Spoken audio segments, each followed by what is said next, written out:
In this tool, we're going to be using the width tool to add variety and weight to our strokes. In our previous lesson, we were able to use our pencil tool to create some really nice lines for our robot head. And now we're going to be using our pencil tool or our width tool to kind of finish out this look. And so what we're going to do is we can go ahead and close out this little pencil panel if you have that still open. And we're going to be using this width tool right down here. And so if you don't see it, just hit Shift W and that will pull that up. But you can see that there are lots of other tools down here that we're not going to be getting into. We're just going to be using the width tool. Now, there are some other options that might confuse you whenever you have a stroke selected. So if we had the top of his head selected, instead of uniform, we also have these different width profiles. Now, what's very cool is that if you do create a nice line width using the width tool, that you can actually save it under these width profiles, or you can assign, like let's say we have this top of his head selected. Now our stroke is only set to 1 point. So when we choose something like width profile 1, then it's only going to go up to that 1 point. So you might need to add some more weight to it. But if you're using uniform and we're down at 1 point, if you use the width tool to, let's say, maybe make this bottom part of his helmet larger, all I have to do is just click and drag. And what's great is that it's going to make this bottom portion wider, and it's not going to try and make any of these other parts smaller. And they're going to stay at that 1 point. So I have a lot of control.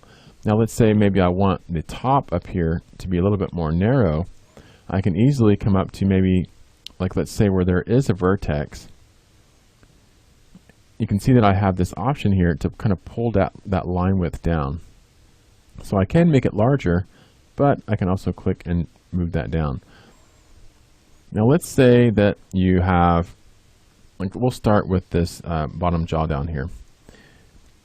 I'm going to select it so that I can just kind of see where I have some different points. Now, I don't have to add that width where a vertex is. If I want, I can just click and drag anywhere.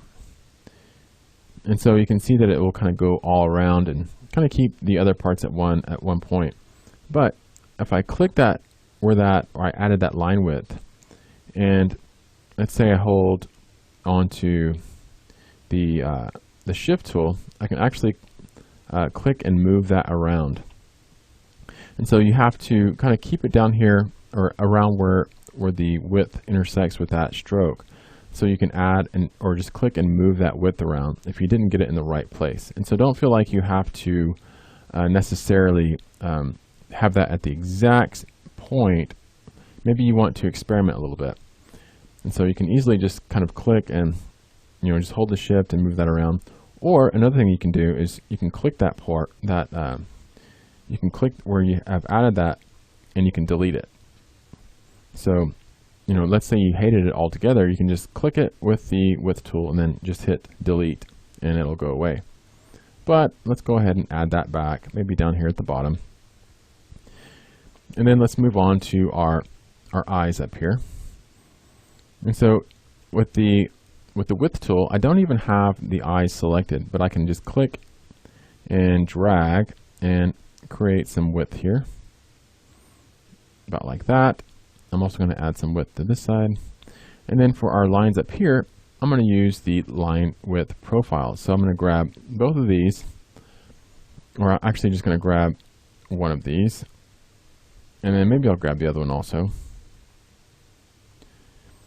And so I'm using the select tool. So that lets me know that I have both of them selected, all their points and everything. And I'm going to come up to uniform. And this time I'm going to use, let's say, this width profile 2. And I'm going to add just a little bit of weight to that. Now I like the way that looks, but maybe I want to make some edits to it. So I'm going to come and get my width tool.